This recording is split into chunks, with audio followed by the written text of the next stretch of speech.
And welcome back to my channel. And ఈరోజు మనం చేసుకోబోతున్నాము ముల్లంగి పరాఠాస్. అది కూడా చాలా సింపుల్ వేలో. మీరు ముల్లంగి అనేది ఎప్పుడన్నా తినే ఉంటారు. సాంబార్లో కానీ చాలామంది కర్రీస్ కూడా చేసుకుంటారు. ఒకవేళ మీకు రాగా తినే అలవాటు ఉంటే దాన్ని మీరు సాలెడ్స్లో కానీ శాండ్విచెస్లో కానీ తినొచ్చు. ఒకవేళ మీకు ఇష్టం లేకపోయినా ఇది హెల్త్కి చాలా మంచిది కాబట్టి మీరు డెఫినెట్గా తినాలి. లైక్ కిడ్నీలో స్టోన్స్ ఉన్న లివర్ని క్లీన్ చేసిద్ది, బ్లడ్ ఫ్లో అనేది ఇంక్రీజ్ చేసిద్ది కాబట్టి కాన్స్టిపేషన్కి కూడా మంచిది. ఇది ఇప్పుడు సమ్మర్ ఎండ్ అయ్యి రైనీ సీజన్ ఎండ్ అయ్యే వరకు ఇది సీజన్ అనమాట ముల్లంగికి. మీకు ఒకవేళ హెల్త్ ప్రాబ్లమ్స్ ఏమైనా ఉంటే లేకపోతే మీకు బాగా ఇష్టమైతే ఈ సీజన్లో మీరు తినొచ్చు. రండి మరి ప్రాసెస్ చూసేసుకుందామా. Are you ready for this? నేను ఇక్కడ తీసేసుకున్నాను ఒక పెద్ద ముల్లంగి. దీన్ని మనం సగంగా కట్ చేద్దాము. దానికి ముందు మనం దీని మీద ఉన్న పీల్ అనేది ఇలా పీలర్తోని క్లీన్ చేసేసుకోవాలి, తీసేసుకోవాలన్నమాట. మనము దీన్ని పీల్ చేసుకున్న తర్వాత మనం దీన్ని గ్రేట్ చేసేసుకుందాము. డెఫినెట్గా మీరు పీల్ చేయాల్సిందే. పీల్ చేయకుండా గ్రేట్ అస్సలు చేయకూడదు, ఎందుకంటే చేదుగా అనే టేస్ట్ వచ్చేసిద్ది. ఇలా సగంగా కట్ చేసుకొని నేను దీన్ని ఇప్పుడు గ్రేట్ చేసేసుకుంటాను. గ్రేట్ చేసుకోవడానికి ఇలా పెద్దగా ఉన్న గ్రేటర్ని తీసుకోండి. చిన్నగున్న వాటితో అయితే గ్రేట్ చేస్తే మాత్రం పేస్ట్ అయిపోద్ది. పేస్ట్ అయిపోయిన తర్వాత అది అస్సలు పనికిరాదు. పరోటాస్ అనేవి ఇరిగిపోతాయి, లేకపోతే ఇలా మెత్తగా అయిపోతాయి, అసలు బాగోవు. ఇలా గ్రేట్ చేసుకున్న తర్వాత మనం దీన్ని ఒక గిన్నెలో తీసేసుకుందాము. చూసుకోవాలి మీకు ఎన్ని పరాటాస్ చేసుకుంటున్నారో దాన్ని బట్టి మీరు అంతగా ముల్లంగి తీసుకొని గ్రేట్ చేసేసుకోండి. ఇలా గ్రేట్ చేసుకున్న తర్వాత దీన్ని మనము ఇలా స్క్వీజ్ చేసుకుందాము. దీంట్లో ఉన్న వాటర్ అనేది మనము మొత్తం తీసేసుకుందాము. స్క్వీజ్ చేయడానికి మీరు ఒక క్లాత్ని కూడా యూస్ చేయొచ్చు, లేకపోతే ఎటువంటి జాలి ఉన్న గిన్నెని కూడా యూజ్ చేసుకోవచ్చు.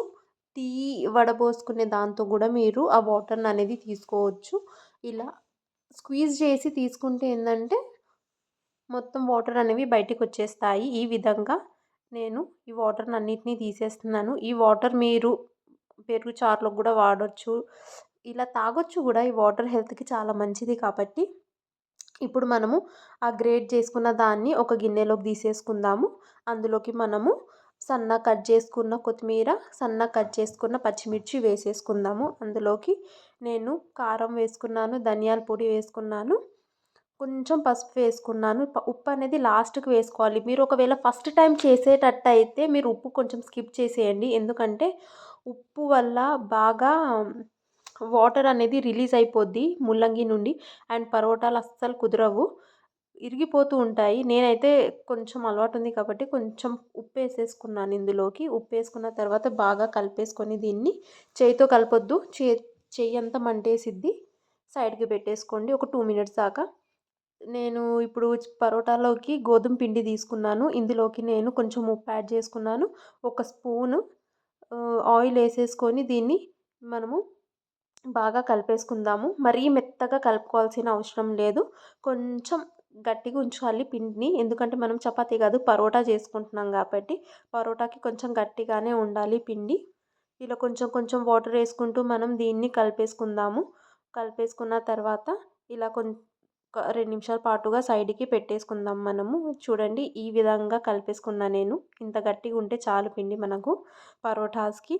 ఇప్పుడు పరోటాలోకి స్టఫ్ ఎలా పెట్టాలో చూసేసుకుందాము. ఇలా పిండి తీసుకున్నాను, దీనిలో ఇట్లా ఒక బౌల్ లాగా మనము షేప్ ఇచ్చుకుంటా ఇలా లోతుగా దాన్ని కొంచెం ఇట్లా తీసేసుకుందాము.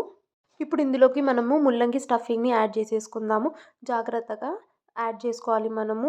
ఈ విధంగా పెట్టేసుకొని ఇలా క్లోజ్ చేసేసుకోవాలి. క్లోజ్ చేసిన తర్వాత దీన్ని మనము చిన్నగా తోముకోవాలి. తోముకునేటప్పుడు కొంచెం జాగ్రత్తగా తోముకోండి, ఎందుకంటే ఇందులో వాటర్ కన్సిస్టెన్సీ అనేది ఆల్రెడీ ఫామ్ అయిపోతుంది కాబట్టి.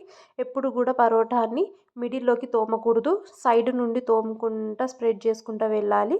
ఈ విధంగా ఇలా తోముకుంటూ మనం దీనికి ఒక రౌండ్గా షేప్ ఇచ్చేసుకున్నాము.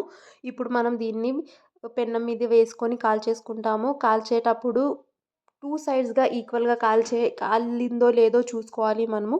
అది బాగా కాలిన తర్వాత దీని మీద నెయ్యి కానీ ఆయిల్ కానీ రాసేసి దించేసుకోవడమే. మన ముల్లంగి పరాఠా రెడీ. ఒకవేళ మీకు ఈ వీడియో నచ్చినట్టయితే డెఫినెట్గా లైక్ చేయండి, షేర్ చేయండి. ఈ రెసిపీని మీరు డెఫినెట్గా ట్రై చేయండి. చాలా ఈజీ. ఒక 10 మినిట్స్లో అయిపోద్ది. ఒకవేళ మీకు నచ్చినట్టయితే మాత్రం డెఫినెట్గా సబ్స్క్రైబ్ చేయండి. Thank you. Bye. Have a good day.